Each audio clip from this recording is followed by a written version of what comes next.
Steve Gruber. Welcome to America's Voice Live. I'm Steve Gruber. Today, Wednesday, June 5th. Let's get the day's top stories. As always, thank you so much for joining me here today. I appreciate that. After the unfair verdict in New York, House Republicans are hard at work combating the weaponization of the government against former President Donald Trump. Even the American public holds suspicions that this was no doubt a politically motivated case. We'll talk about that also. Donald Trump continues to gain momentum in the polls despite the guilty verdict last week, so much that he now has a lead over Joe Biden in swing states like Michigan holding on, North Carolina getting wider. We'll discuss all of that coming up. And then later, a new study has found that young Gen Z women are leaving religion at a higher rate than men for the first time in decades. An obvious result of the left's false narrative about feminism and Christianity. I'll have details for you coming up soon. But we start with this today. The new fundamentalism and the religion of politics is what has created a massive divide in America. We've arrived where partisan politics are far more important than our country, it seems, and a long way from common sense for too many people. It is political warfare. Do whatever it takes to win. Take no prisoners, and winner take all. There are more and more among us who are dedicating themselves to the cult of progressive politics while screaming that anyone that does not heed their demands of total compliance over everything are heretics. And, of course, those that oppose them are a threat to democracy, of course. A threat to democracy. They scream it all the time. They, however, are the political extremists whose religion is politics. They are the bomb throwers that scream about MAGA fascists while pursuing every political opponent they can and are chanting for their biggest political opponent, the boogeyman, Donald Trump, to be cast into prison. Forever, they pray to their demented Marxist gods, and they call us the fascists. Really?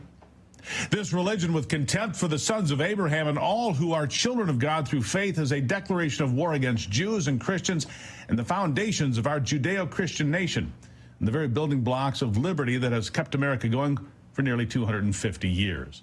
They are willing to sacrifice everything, in deference to their newfound purity. Look at the desecration of our laws because of Biden. In one clear example, Special Counsel Jack Smith was appointed by Biden's Department of Justice to pursue Donald Trump to the ends of the earth, like a hound dog on a hot squirrel. But Smith's entire charade is, by definition, illegal.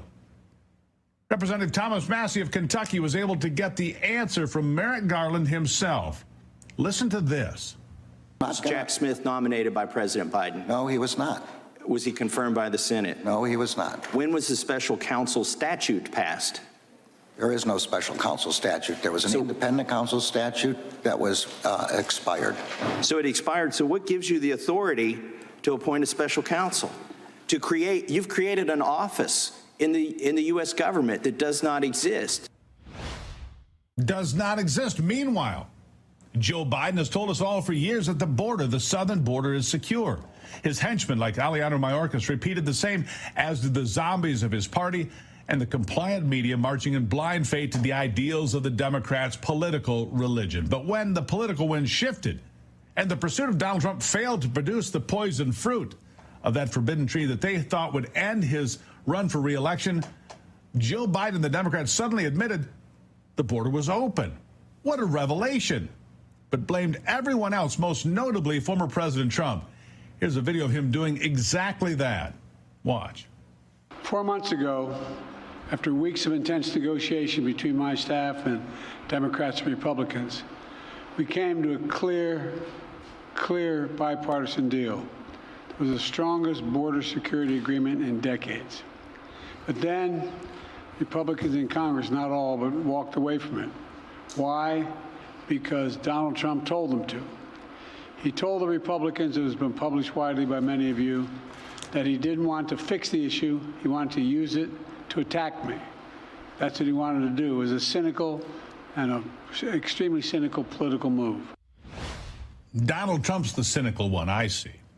We do not need an executive order that grants asylum to the first 2,500 who reach the border each day, every day, day after day.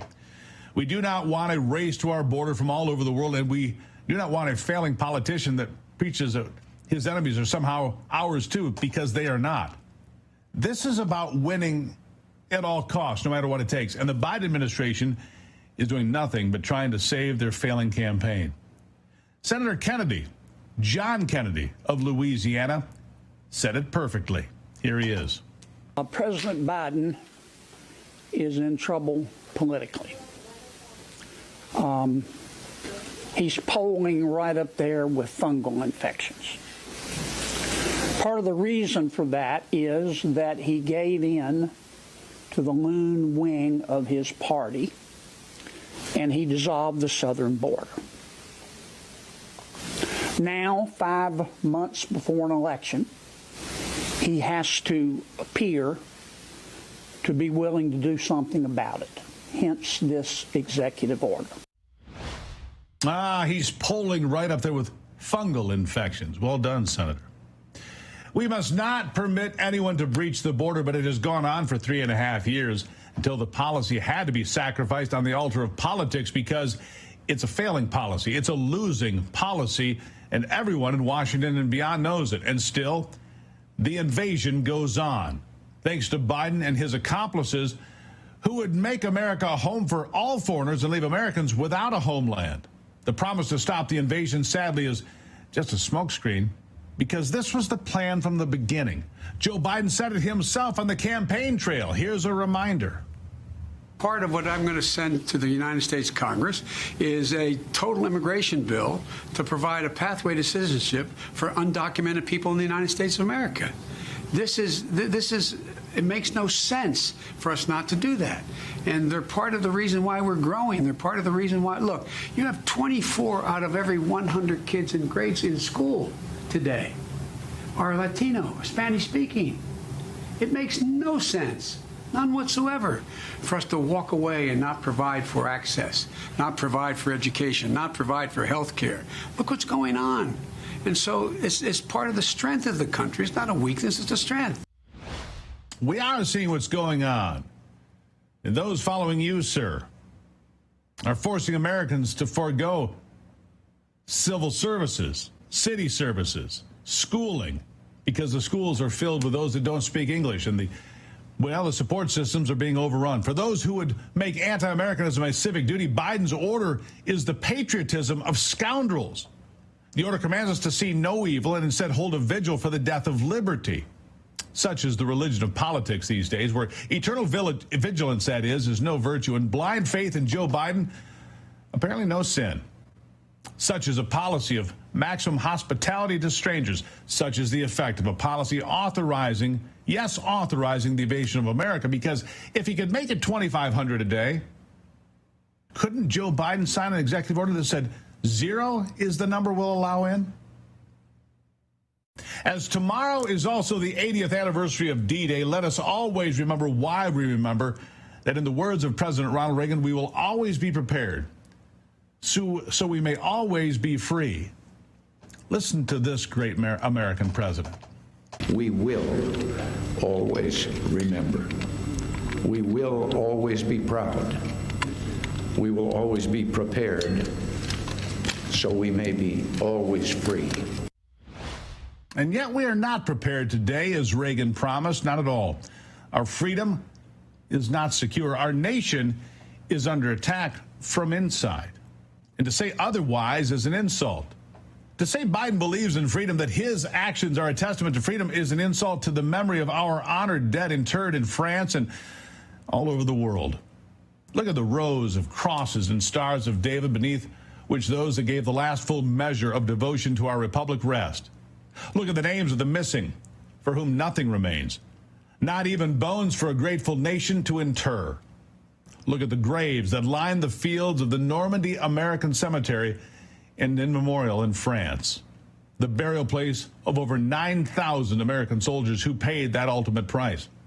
The religion of politics would break every cross, smash every headstone based on ideology, and some ignorant fool would proclaim some passage about the separation of church and state to justify that destruction. This religion, with its love of hatred, would destroy us, and believe me, that seems to be the aim. Look at the destruction of our culture, our cities, our colleges.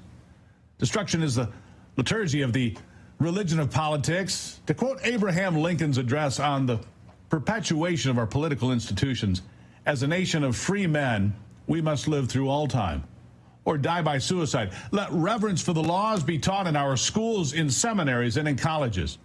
Let it be written in primers, spelling books, and in almanacs. Let it become the political religion of the nation, and let the old and the young, the rich and the poor, the grave and the gay, and all sexes and tongues and colors and conditions sacrifice unceasingly upon its altars.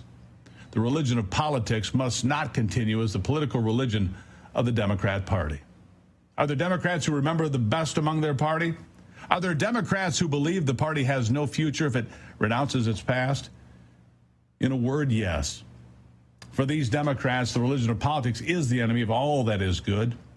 To these Democrats, we offer hope and charity. The religion we believe in, with its many houses of worship, is the essence of America. We are freedom-loving, God-fearing Americans. We are, as President Kennedy said, proud of our ancient heritage and unwilling to witness or permit the slow undoing of those human rights to which this nation has always been committed and to which we are committed today, at home and around the world. That was a real Democrat. The religion of politics has no respect for God-given rights, no limits, and no principles. You know that. If we believe in freedom, we must defend it. If we believe America is the land of the free and the home of the brave, we must honor our living and our dead. Freedom is our political religion, and America is our temple. And it's one that we, the people, must defend.